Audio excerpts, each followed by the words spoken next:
ഏതൊരാളെയും പോലെ തൻ്റെ ജീവിതവും കെട്ടിപ്പടുക്കുന്നതിൽ സ്കൂൾ ജീവിതം വഹിച്ച പങ്ക് വളരെ വലുതാണെന്ന് government special secretary Anupama IAS. പഠനം എന്നത് ഒരു തുടർച്ചയായ പ്രക്രിയയാണെന്നും അനുപമ പറഞ്ഞു. Vazhuthacaud Carmel girls higher secondary സ്കൂളിലെ മെറിറ്റ് ഡേ ഉദ്ഘാടനം ചെയ്ത് സംസാരിക്കുകയായിരുന്നു അനുപമ IAS.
പറയാതെ പോകാനും പറ്റില്ല.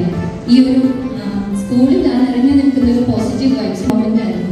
ഞാനൊരു ദിവസം സ്റ്റാർട്ട് ചെയ്യുന്നതിന് വേണ്ടിയിട്ട് ഇതിനേക്കാൾ മനോഹരമായ ഒരു പരിപാടിയിൽ പങ്കെടുക്കാൻ പറ്റില്ലെന്ന് എനിക്ക് വളരെയധികം തോന്നിയൊരു നിമിഷം കൂടിയായിരുന്നു.